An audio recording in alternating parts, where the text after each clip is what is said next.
Action తీసుకోవాలి. Right, okay Srinivas గారు. రమణ గారు మీరు ఏం చెప్తారు? అసలు రాజకీయ ఆరోపణలు అయితే గతం నుంచి ఉన్నాయి, తొలి నుంచి కూడా వైబిలిటీ అవును కాదు అనేటటువంటి చర్చ నడిచింది, అవినీతి జరిగింది అనేటటువంటి చర్చ నడిచింది. చివరికి ఇప్పుడు కమిషన్ నివేదిక వచ్చి అసలు ప్రభుత్వం ఏం యాక్షన్ తీసుకోబోతుంది అనే దాకా వచ్చినటువంటి పరిస్థితి. అసలు ఓవరాల్ గా మీరు అసలు ఈ మొత్తం కేసుని ఏ రకంగా చూస్తారు ఒక రిటైర్డ్ ఇంజనీర్ గా? అక్కడ పోలవరం కానీ ఇక్కడ కాళేశ్వరం కానీ ఇవి వరాలండి. ఒక రకంగా తెలంగాణ ఏర్పడినప్పుడు పోలవరం ఎవరికి వరాలంటారు రమణ గారు? ఎవరికి వరాలంటారు?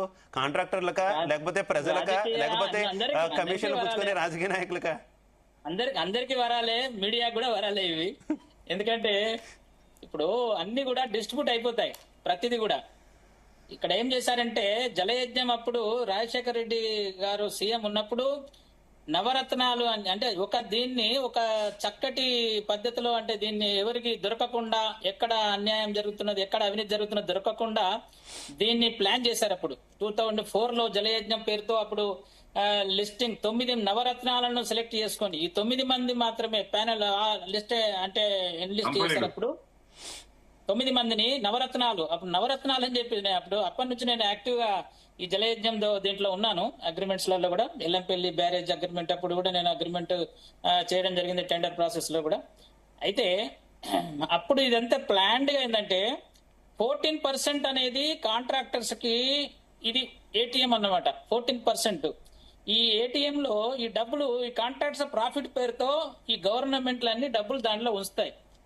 ఎవరికి పాస్వర్డ్ దొరికితే వాళ్ళకి కార్డు ఇస్తే వాళ్ళు దాంట్లోకి డ్రా చేసుకుంటారు. అది ఏ పార్టీ అయినా కానీ.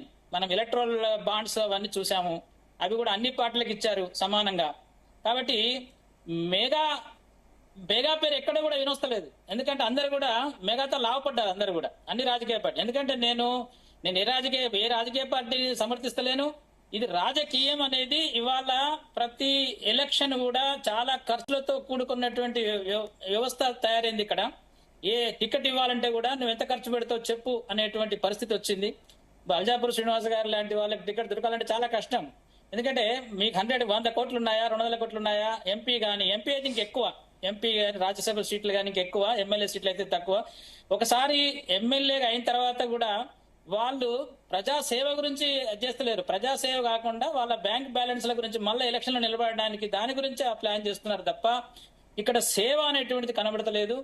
ఈ ప్రాజెక్టుల విషయం వచ్చేసరికి మన కేసీఆర్ గారు రాగానే పార్లమెంట్ అసెంబ్లీలో ఒక ప్రదర్శన ఇచ్చారు. నేను అసలు లేవకుండా 3 గంటల సేపు వారిచ్చిన ప్రదర్శన మొత్తం చూశాను.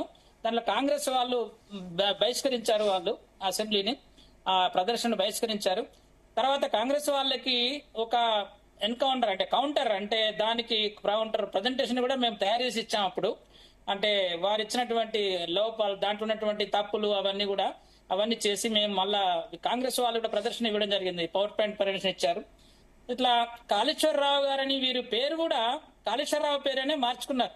అప్పుడు హరీష్ రావు గారు అయితేనేమి, కేసీఆర్ అయితేనేమి, వీళ్ళందరికీ కాళేశ్వర ప్రాజెక్ట్ పేరు మీద వాళ్ళ పేరు మార్చుకున్నారు. అంటే ఆ లెవెల్ లోపల మేమే అసలు ఎక్కడ నీళ్లు కనబడ్డా ఈ కాళేశ్వరం నీళ్లే, వర్షపు నీళ్లు కింద పడితే చాలు ఇవి కూడా కాళేశ్వరం నీళ్లే అని చెప్పుకునేటువంటి పరిస్థితి అప్పుడు క్రియేట్ చేశారు. ఎక్కడ ఉన్నా గానీ ఒక రకంగా వేరే స్టేట్లను చూపించుకుంటూ తెలంగాణకి అన్యాయం జరిగింది అనుకుంటూ ఈ ట్రిబ్యునల్ యాక్చువల్ గా పేపర్ మీద కొట్లాడకుండా ఊరికే తెలంగాణ వచ్చింది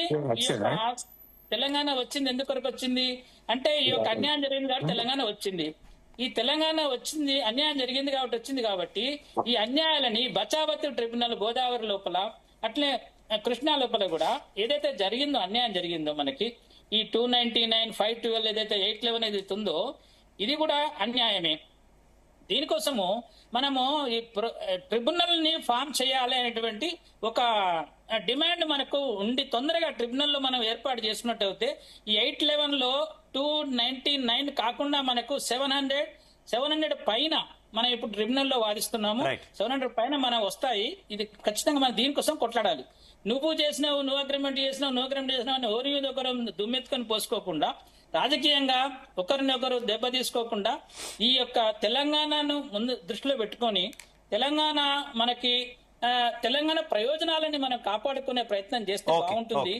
ఈ రకంగా నేనేంటంటే ఒక ఇంజనీర్ గా ఏంటంటే గోదావరిలో గాని మన కృష్ణాలో గాని ఇద్దరు సీఎంలు మంచిగా ఒకసారి కూర్చుండి, ఇంతకు ముందు అన్ని అట్లే జరిగినాయి. గోదావరిలో కూడా ఇద్దరు సీఎంలు కూర్చున్నారు. వాళ్ళు కూడా ఇప్పుడు బంకచెర్ల ఒక ప్రాజెక్టును ముందట పెట్టి వాళ్ళు కూడా వద్దాం ఆ ఏమంటున్నారు? పాయింట్ దగ్గర కూడా అవి కూడా డిస్కస్ చేద్దాం రమణ గారు, మళ్ళీ వద్దాం ఆ పాయింట్ దగ్గర మీరు కూడా వద్దాం. వాడుకోండి అంటున్నారు. అనుకున్నప్పుడు మనము నువ్వు ఏమైనా చేసుకో, సముద్రం నీళ్ళని కట్టుకుంటావా, సముద్రం నీళ్ళు ఎత్తుకొచ్చుకుంటావా, ఏం చేసుకుంటావో చేసుకో, అది ఒప్పించుకోవాలి కదండి ఆ నీళ్ళని కూడా.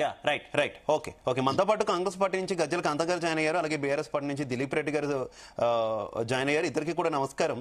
ముందుగా దిలీప్ రెడ్డి గారు ఆడియో క్లియర్ గా ఉందా మీకు?